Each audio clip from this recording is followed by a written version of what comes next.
Hello बच्चों, welcome to crash course. बच्चों हम लोग स्टार्ट कर रहे हैं एक्सरसाइज 1.2 रियल नंबर्स की। एक्सरसाइज 1.1 मैंने पहले आपको करा दी है पूरी की पूरी, आप अगर चाहें तो वो वीडियो भी देख सकते हैं। फिलहाल हम लोग स्टार्ट कर रहे हैं एक्सरसाइज 1.2 और फिलहाल मैं क्वेश्चन स्टार्ट नहीं कर रहा हूँ। फिलहाल मैं आपको इस क्वेश्चन के अंदर इसको समझना कैसे है वो बता रहा हूँ, क्योंकि यहाँ पे रैशनल और इरेशनल के बारे में थोड़ा सा एक डीप नॉलेज आएगी। अगर आप लोगों को उसके बारे में पता होगा तो ही आप इस क्वेश्चन को कर सकते हैं, नहीं तो रट तो सब बच्चे ही रहे हैं। बच्चों आपको समझना है, अगर क्वेश्चन थोड़ा घूम के आता है, थोड़ा चेंज होके आता है, तो कम से कम आपको पता तो होना चाहिए कि आप क्या चीज़ कर रहे हैं इसके अंदर। ठीक है, तो बच्चों पहले समझते हैं कि रैशनल नंबर और इरेशनल नंबर पहले होते क्या है, एक बार उनको देख लेते हैं असल में। ठीक है, वैसे मैंने ये बेसिक लेक्चर के अंदर करा रखा है, लेकिन फिर भी यहाँ पे मैं सिर्फ रैशनल और इरेशनल के बारे में ही बात करूंगा। वहाँ पर मैंने होल नंबर, रियल नंबर सबके बारे में बात करी है, लेकिन यहाँ पर मैं रैशनल और इरेशनल के बारे में बात करूंगा, जिसमें मैं आपको अच्छे से बताऊंगा कि ये चीज़ें हैं क्या। आपका डाउट पूरा क्लियर हो जाएगा आज। देखो, जैसे मैं बात करता हूँ रैशनल नंबर की, जैसे मैंने बात करी रैशनल नंबर की। बच्चों रैशनल नंबर क्या होंगे? रैशनल नंबर वो नंबर होते हैं जिनको मैं P अपॉन Q की फॉर्म में लिख के दिखा सकता हूँ। सिंपल सी इतनी बात है, मतलब कि ऊपर मैं बोलता हूँ कि यहाँ पर आएगा न्यूमरेटर और नीचे आएगा डिनोमिनेटर, इसी को बोलते हैं रैशनल नंबर। ठीक है, और इररैशनल नंबर जो होगा मेरे पास, इररैशनल नंबर जो होता है, इसको मैं P अपॉन Q की फॉर्म में लिख के नहीं दिखा पाता। अब हम समझते हैं कि किन को लिख के दिखा पाएंगे, किन नंबर को लिख के नहीं दिखा पाएंगे। ठीक है, सपोज जैसे मैंने बोला कोई नंबर है यहाँ पे लिखा हुआ 0.23, एक नंबर ऐसे लिखा हुआ है। आपको पता है ये नंबर खत्म हो चुका, इस मतलब इसके बाद में कोई भी नंबर नहीं लिखा हुआ है, 0.23 ही नंबर है। तो आपको इतना पता है कि जब इस तरह का नंबर आ जाता है हम क्या करते हैं, अगर मेरे को उसको P अपॉन Q के फॉर्म में लेके आना है तो मैं क्या करूंगा, यहाँ से इस पॉइंट को हटा दूंगा, और जैसे ही पॉइंट हटेगा, पॉइंट के बाद जितने नंबर लिखे होंगे उतने जीरो आ जाएंगे और साथ में एक 1 आ जाएगा। मतलब कि नंबर लिखा जाएगा आपका पास 23 अपॉन में 100। देखो ये हो जाएगा P मतलब कि न्यूमरेटर, और ये हो जाएगा Q मतलब कि डिनोमिनेटर। सिंपल सी बात है। ठीक है, सपोज मैंने एक क्वेश्चन बोला आपको, यहाँ पे लिखा है 0.23765, ये नंबर भी खत्म हो गया है और इन नंबर को बोलते हैं टर्मिनेटिंग डेसिमल्स। ठीक है, अगर आपने क्लास 9 थोड़ा सा अच्छे से पढ़ा होगा तो वहां पर terminating, non terminating, recurring, non recurring, ये सब वर्ड वहां पर आए होंगे, इन तरह की टर्म्स आपने यूज करी होगी वहां पे। ठीक है, अगर नहीं आपको पता है तो बता देना, मैं करा दूंगा, वैसे थोड़ा बहुत ब्यूरो में इसके अंदर भी आपको दूंगा। ठीक है, मैंने यहाँ पर बोला है कि एक नंबर लिखा है 0.23765, हमको बताना है क्या ये रैशनल नंबर है या इररैशनल नंबर है। तो बच्चों ये भी एक रैशनल नंबर है, क्यों? क्योंकि पॉइंट के बाद नंबर खत्म हो चुका है। मतलब कि सपोज मैंने यहाँ से पॉइंट हटाया, तो आपको पता है पॉइंट के बाद यहाँ पर 5 नंबर लिखे हैं, मतलब कि आपके पास यहाँ पर 5 जीरो आ जाएंगे और साथ में एक 1 आ जाएगा। सिंपल सी बात है। तो ये तो हुआ रैशनल नंबर। लेकिन सपोज अगर मैं आपको ऐसे बोल देता हूँ कि नंबर लिखा है 0.666666 और नंबर खत्म ही नहीं हो रहा, नंबर आगे तक चल रहा है, तो ये क्या हुआ? ये एक रैशनल हुआ या इररैशनल हुआ? तो आप में से बहुत से बच्चे कहेंगे भाई ये तो इररैशनल नंबर हुआ, क्यों? क्योंकि ये खत्म ही नहीं हो रहा है। पर बच्चों नहीं, ये भी एक रैशनल नंबर ही है। क्यों? क्योंकि इस तरह के नंबर को मैं P अपॉन Q की फॉर्म में लिख के दिखा सकता हूँ। अब मैं आपको प्रूफ करके दिखा दूंगा कैसे। ठीक है, देखो जब भी नंबर इस तरह से हो ना कि पॉइंट के बाद नंबर बार बार रिपीट हो रहा हो, तो इसको बोल देते हैं कि ये नंबर कुछ इस तरह लिखा होगा, मतलब कि 6 के ऊपर बार लगा हुआ होगा। मतलब कि आप अगला नंबर यहाँ पहचान पा रहे हैं, क्योंकि ये एक पैटर्न को फॉलो कर रहा है। सपोज मैंने नंबर बोला 0.36363636, इसका मतलब क्या हुआ कि अगर मैं बोलता हूँ कि बताओ यहाँ पे क्या आएगा, तो आप बोल देंगे यहाँ पे 3 आएगा, फिर पूछो यहाँ पे क्या आएगा, आप बोलेंगे 6 आएगा, क्योंकि नंबर एक सेम पैटर्न को फॉलो कर रहा है। तो ये क्या हुआ, ये भी हमारे पास इस तरह लिखा जाएगा कि 0 के बाद 36 लिखा है और ये 36 बार बार रिपीट हो रहा है, तो हम क्या करते हैं, इसके ऊपर ये बार लगा देते हैं। क्या बोलते हैं बच्चों इसको? इसको बोलते हैं बार। क्या बोलते हैं इसको? बार बोलते हैं। ठीक है, तो जो नंबर पॉइंट के बाद बार बार रिपीट हो रहे होते हैं इनके ऊपर बार लग जाता है। अब समझते हैं कि इसको P अपॉन Q की फॉर्म में कैसे लिख के दिखाते हैं। सपोज मैं इसको यहाँ पर कर देता हूँ। ठीक है, मैंने यहाँ पे नंबर लिखा है कि 0.6 को P अपॉन Q की फॉर्म में लिख के दिखाओ। तो इसे करते कैसे हैं, देखो हमको क्या करेंगे, स्टार्टिंग में इसको हम मान लेंगे let x is equals to 0.6 मान लिया। अब क्या करेंगे, यहाँ पे हम इसको इक्वेशन नंबर 1 मान लेंगे। कितना मान लेंगे? इक्वेशन नंबर 1 मान लेंगे। अब क्या करेंगे, यहाँ पर हम करेंगे मल्टीप्लाई बाय 10, मतलब इक्वेशन फर्स्ट को हम मल्टीप्लाई बाय 10 कर देंगे। तो ये हो जाएगा मेरे पास 10x इक्वल्स टू, ये हो जाएगा 0.6 इंटू 10, ये हो जाएगा। जब इसको आप सॉल्व करेंगे,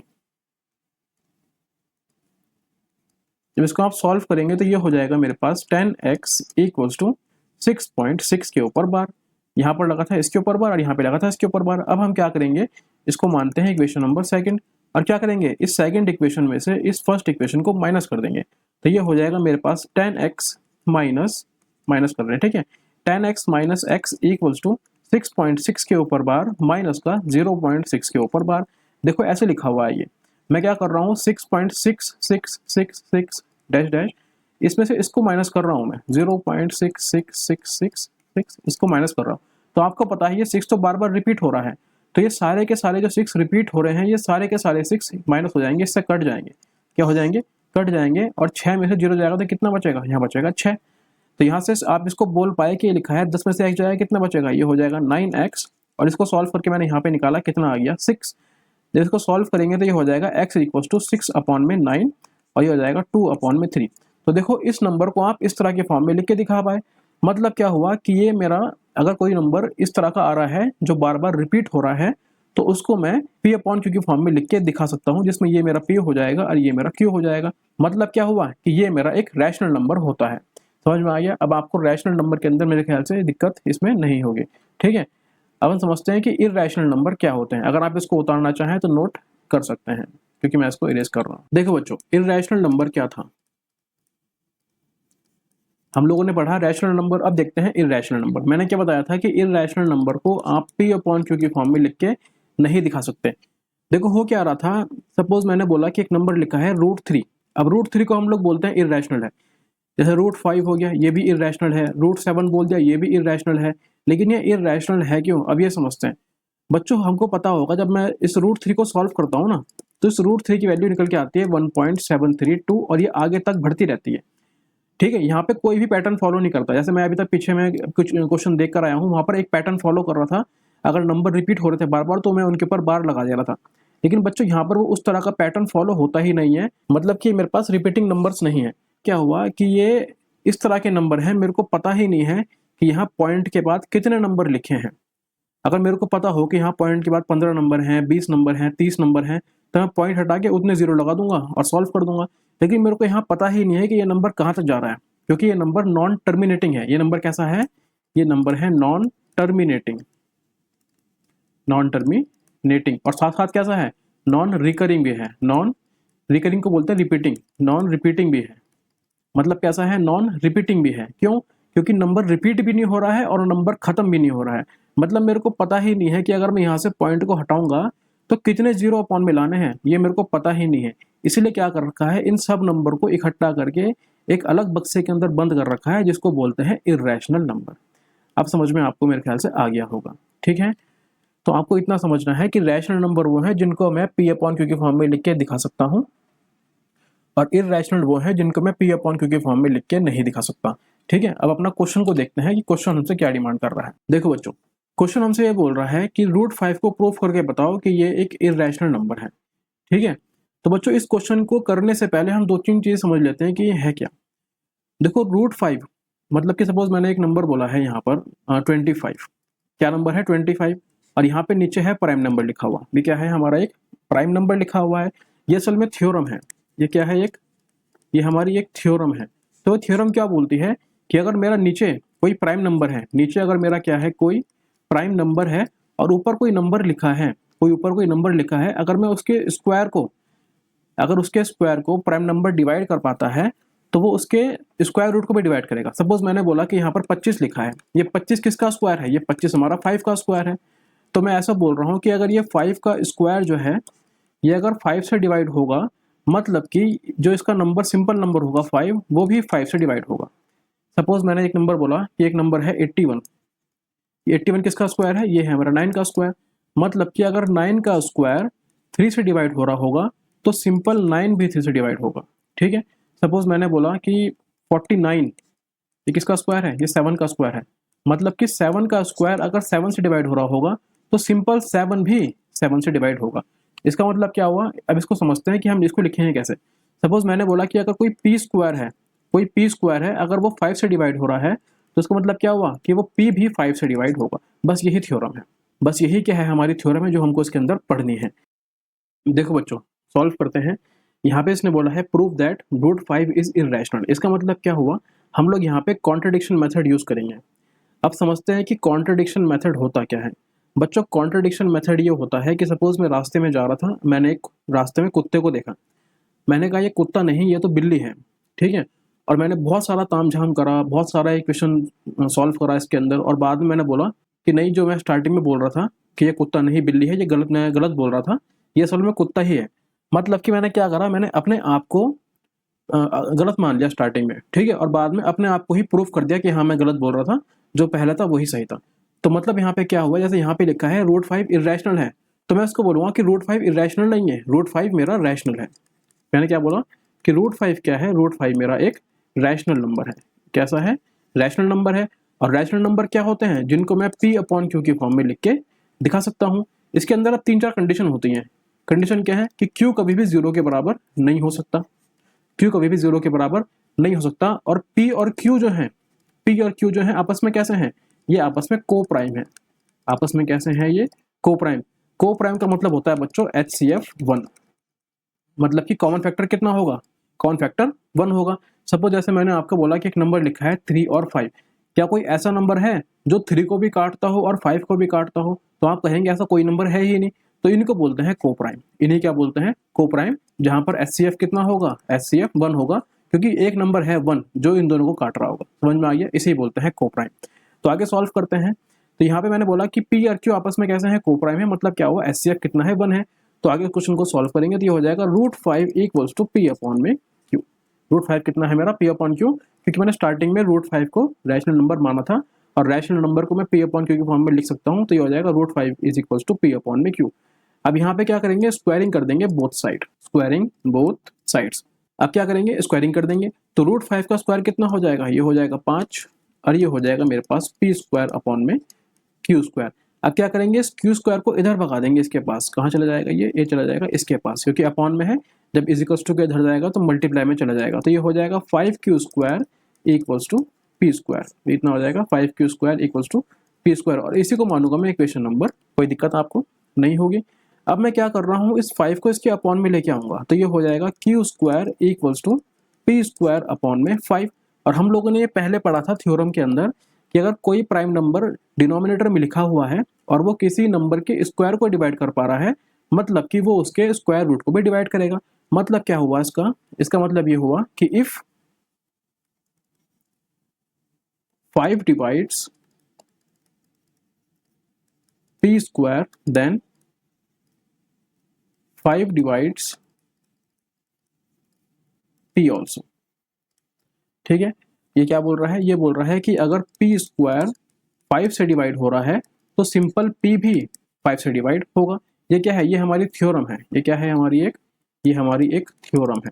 ठीक है, तो हमने यहाँ से ये कर दिया, मतलब कि मैंने ये बोल दिया कि जो मेरा P था, सिंपल P, वो 5 से डिवाइड हो रहा होगा, और इसको मैंने थोड़ी देर के लिए C मान लिया। कितना मान लिया, C मान लिया। अब क्या करेंगे, यहाँ पे इसका भी स्क्वायर कर देंगे, स्क्वायरिंग बोथ साइड। तो ये हो जाएगा मेरे पास P स्क्वायर अपॉन में 25 इक्वल्स टू C स्क्वायर। इस 25 को यहाँ भगा देंगे तो ये हो जाएगा P square equals to 25 C का स्क्वायर। इसको मैं मान लेता हूँ इक्वेशन नंबर सेकंड।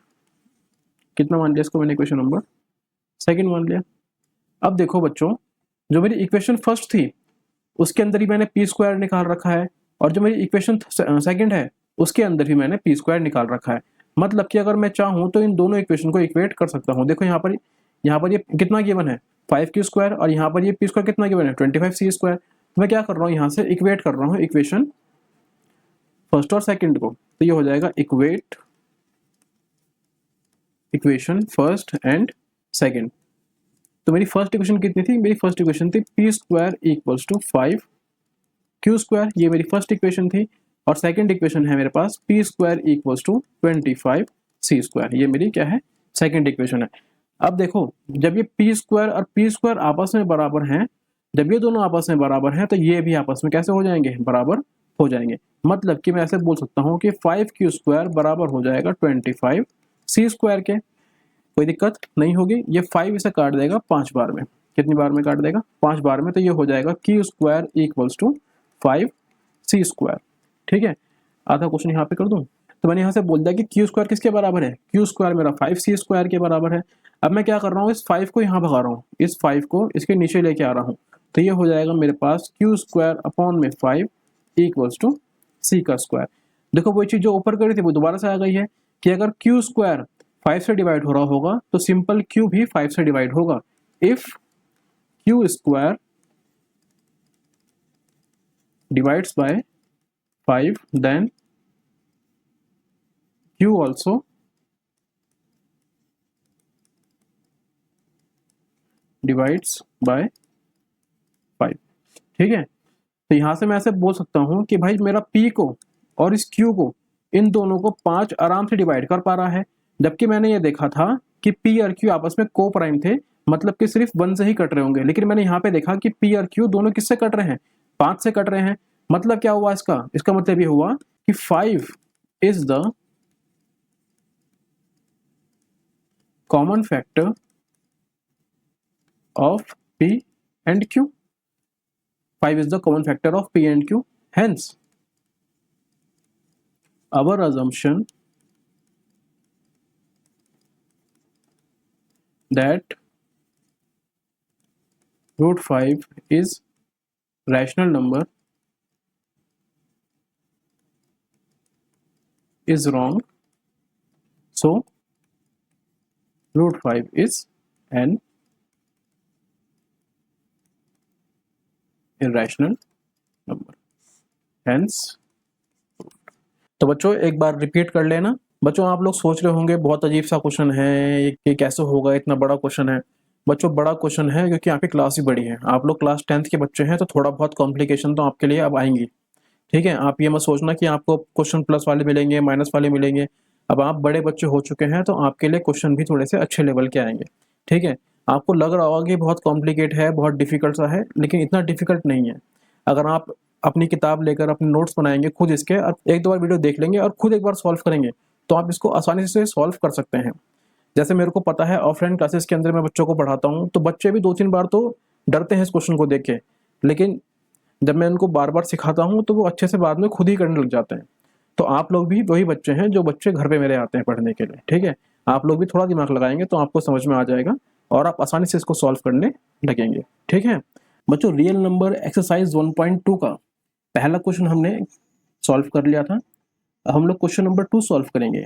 ठीक है बच्चों, इस क्वेश्चन के अंदर हम लोगों ने हमने पता कर लिया था कि जो रूट 5 होता है, मतलब जिन भी नंबरों के ऊपर ऐसा करके रूट लगा हुआ होता है, वो मोस्टली हमारे इरेशनल होते हैं। लेकिन ऐसा मत कर देना कि अगर मैं पूछूं आपसे कि रूट फोर भी इरेशनल है।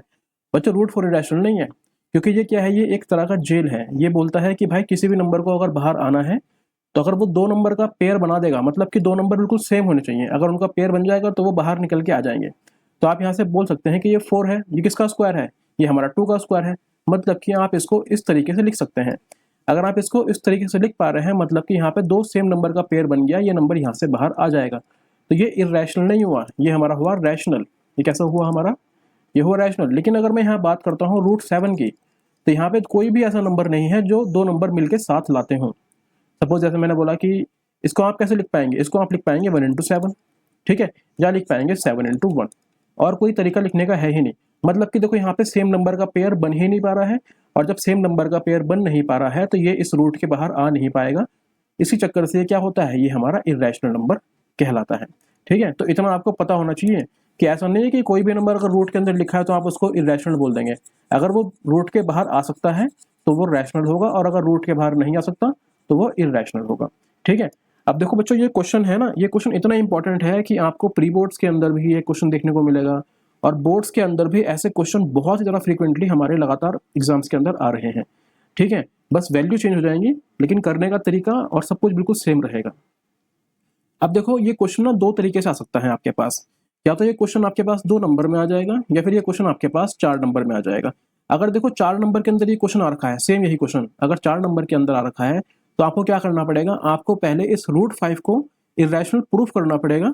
ठीक है, और बाद में तब आपको सॉल्व करना पड़ेगा। लेकिन अगर यही क्वेश्चन आपका 2 नंबर में आता है, तो आप अपनी मर्जी से ही इसको एज्यूम कर लेंगे कि रूट 5 हमारा इरेशनल है।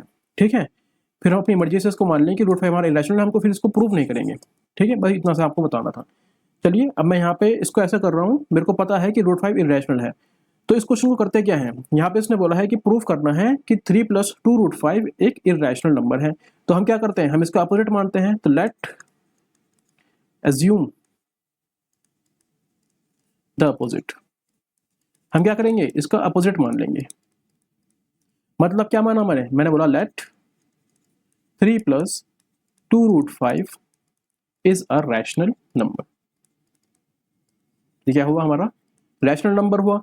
और रैशनल नंबर मतलब हुआ, इसका मतलब क्या हुआ कि 3 + 2√5 को मैं P/Q की फॉर्म में लिख के दिखा सकता हूं। अब इसकी कुछ कंडीशन थी। कंडीशन क्या थी कि Q neither be zero, Q कभी जीरो के बराबर नहीं हो सकता है, और P और Q आपस में कैसे होंगे, ये होंगे आपस में को प्राइम।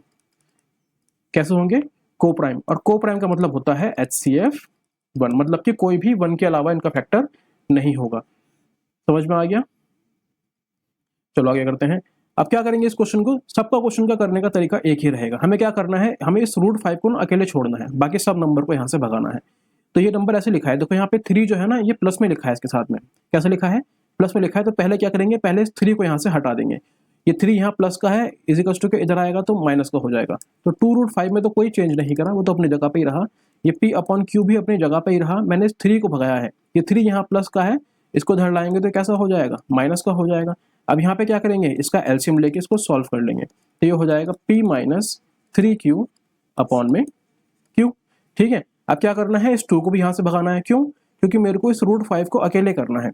जब इस √5 को अकेले करना है तो इस 2 को भी यहाँ से हटाना पड़ेगा। ये 2 यहाँ पर मल्टीप्लाई में है तो कहाँ जाएगा, उसके अपॉन में चल जाएगा। तो ये आ जाएगा 2√5 = P - 3Q अपॉन में 2 × Q, सॉरी कितना आ जाएगा, 2 × Q आ जाएगा। अब यहाँ से ये 2 हट गया ना, ये 2 यहाँ से हट गया क्योंकि मल्टीप्लाई हो गया, ये नीचे आ गया है। ठीक है, इतना मैंने कर दिया। अब हमको पता है कि वी नो दैट, या फिर हम लोगों ने पहले प्रूफ करा है, we have proof that √5 is an irrational number.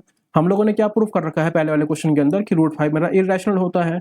तो मैं इसको ऐसे बोल पाऊंगा कि √5 = P - 3Q अपॉन में 2Q।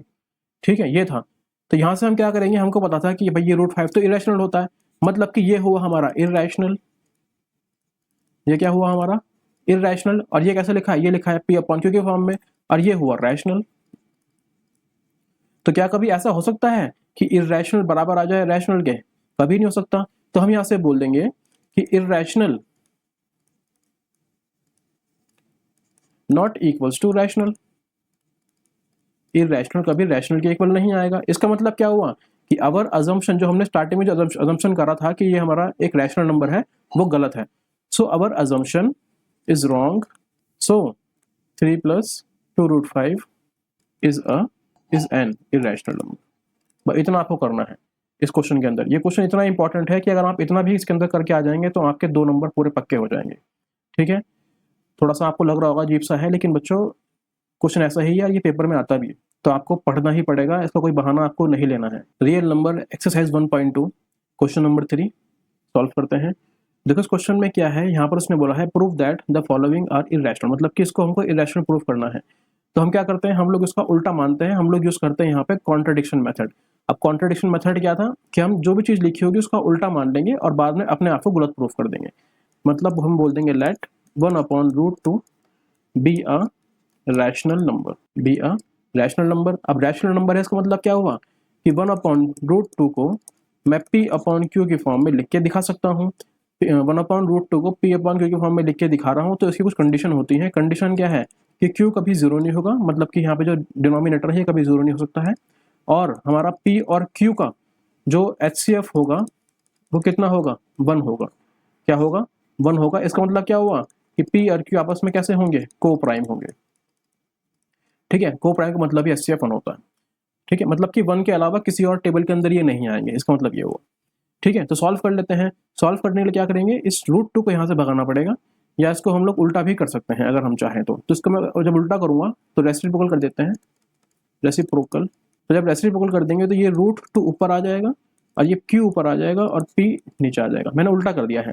जब उल्टा कर दिया है, हमको पता है यहाँ पे लिखा है ये √2 और यहाँ पे लिखा है Q अपॉन P, मतलब कि मैं इसको बोल सकता हूँ ये तो लिखा है इररेशनल, क्योंकि मेरे को पता है कि √2 इज एन इररेशनल नंबर। ठीक है, क्योंकि हम लोगों ने ये पहले क्वेश्चन के अंदर प्रूफ कर रखा है।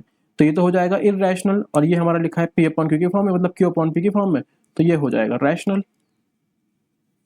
और हमको पता है कि इररेशनल और रैशनल कभी भी आपस में इक्वल नहीं हो सकते, तो हम बोल देंगे कि irrational is not equals to rational, so our assumption is wrong.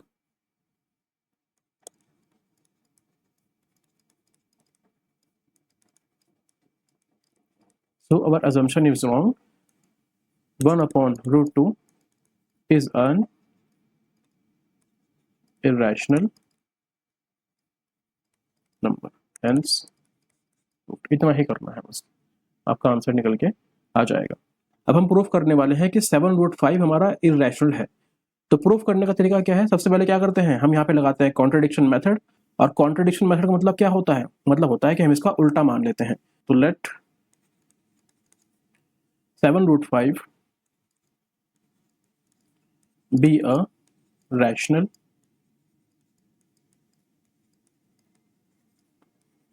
Number. हमने क्या मान लिया? हमने बता दिया कि 7√5 क्या है, एक रैशनल नंबर है। इसका मतलब क्या हुआ? It can be written in P upon Q form. मतलब क्या हुआ कि अगर ये एक रैशनल नंबर है तो मतलब मैं इसको P अपॉन Q की फॉर्म में लिख के दिखा सकता हूँ।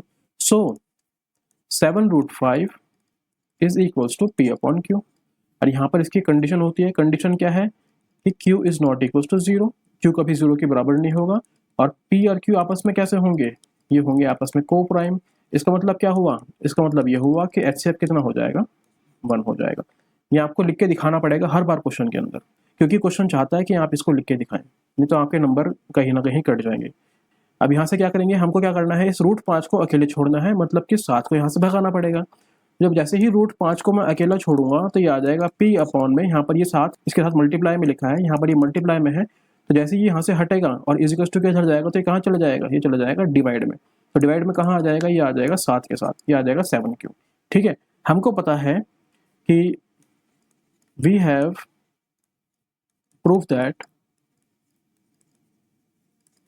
√5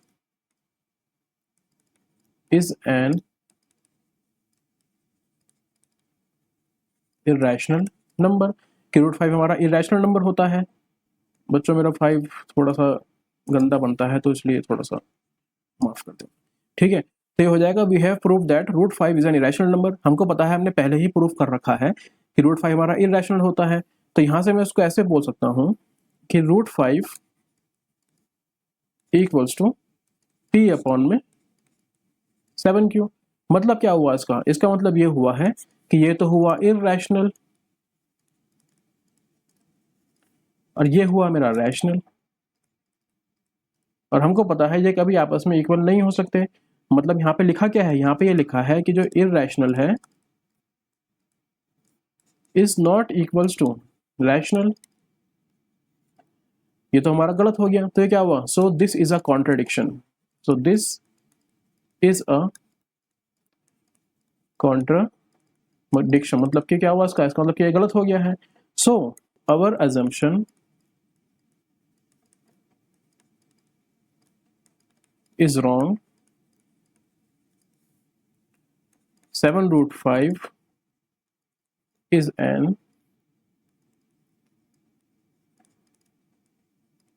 irrational number.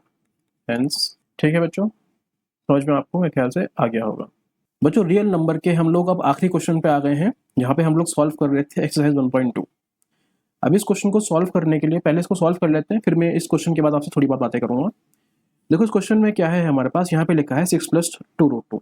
हमें क्या प्रूफ करना है कि ये एक इरेशनल नंबर है। तो हम लोग क्या करते हैं, हम लोग इसका अपोजिट मानते हैं। तो इसको हम बोल देंगे कि let 6 + √2 be a rational number. ये क्या हुआ? एक हमारा एक रैशनल नंबर हुआ। और जब ये एक रैशनल नंबर हुआ तो ये हमारा एक p अपॉन क्यू की फॉर्म में लिखा जा सकता है। So it can B return in p upon Q form. ठीक है, तो यहां से इसको ऐसे आप बोल सकते हैं कि 6 प्लस रूट 2 को आप p अपॉन क्यू लिख सकते हैं। और यहाँ पर हमारे पास एक कंडीशन होती है कि q कभी भी 0 के बराबर नहीं हो सकता, और p और q आपस में कैसे होंगे, ये होंगे आपस में कोप्राइम। कैसे होंगे, कोप्राइम। और कोप्राइम का मतलब होता है कि एचसीएफ कितना होगा, 1 होगा। ये कंडीशन है, बार बार लिख के दिखानी पड़ेगी आपको। ठीक है, अब यहाँ से क्या करेंगे, हमको क्या करना है, हमें इस रूट को अकेले छोड़ना है, इस रूट टू को अकेले छोड़ना है। मतलब कि इसके साथ जो भी नंबर लगे होंगे उनको यहाँ से हटाना पड़ेगा। तो इसके साथ में यहाँ पे लगा है 6, इस 6 को यहाँ से हटाना पड़ेगा, तो रूट 2 अपनी जगह पे ही रहेगा, ये p अपॉन क्यू भी अपनी जगह पे ही रहेगा। मैंने किसको हटाया है, मैंने हटाया है 6 को। 6 यहाँ पर लिखा है इज इक्वल टू में, और यहाँ पे लगा है प्लस में, मतलब इधर आएगा तो कैसा हो जाएगा, ये हो जाएगा हमारा माइनस में। ठीक है, तो ये हो जाएगा रूट 2 इक्वल्स टू p, यहाँ पे इसको एलसीएम ले लेंगे तो ये आ जाएगा p माइनस 6q अपॉन में q। आगे सॉल्व कर लेते हैं। हमको पता है कि ये तो है इररेशनल, ये क्या है हमारा, ये इररेशनल है। क्यों, क्योंकि हमने पहले ही प्रूव कर रखा है कि रूट 2 हमारा क्या है, रूट 2 एक हमारा इररेशनल नंबर है। तो root 2 is an irrational number. और ये क्या है, ये है रैशनल, क्योंकि ये q अपॉन p की फॉर्म में लिखा हुआ है। तो ये क्या हुआ, ये हुआ रैशनल। और हमको पता है कि इररेशनल और रैशनल कभी भी आपस में इक्वल नहीं हो सकते। तो irrational is not equals to rational number. इसका मतलब क्या हुआ कि हमारा जो मेथड है वो गलत हो गया है। So it is a contradiction,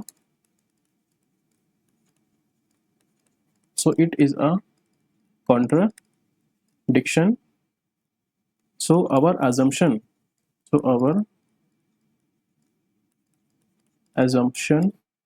is wrong.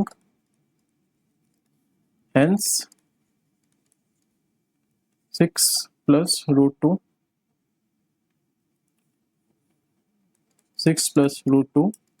is an irrational number. हमने क्या कर दिया, इसको प्रूव कर दिया। ठीक है बच्चों, तो बच्चों हमारा रियल नंबर चैप्टर अब खत्म हो चुका है। हम लोगों ने एनसीईआरटी पूरी कंप्लीट कर ली है। जितने भी क्वेश्चन इसके अंदर थे मैंने सारे क्वेश्चन आपको करा दिए हैं।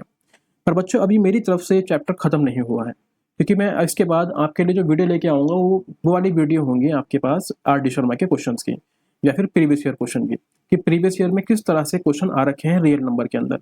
बच्चों मेरा पढ़ाने का तरीका थोड़ा सा डिफरेंट होता है। मैं बच्चों को किस तरह पढ़ाता हूँ, मैं बच्चों को कम से कम हर एक चैप्टर के 40 क्वेश्चन या 45 क्वेश्चन करा देता हूँ, जिसके अंदर क्या होता है कि एक बच्चे के पास एक पूरा क्वेश्चन बैंक बन जाता है।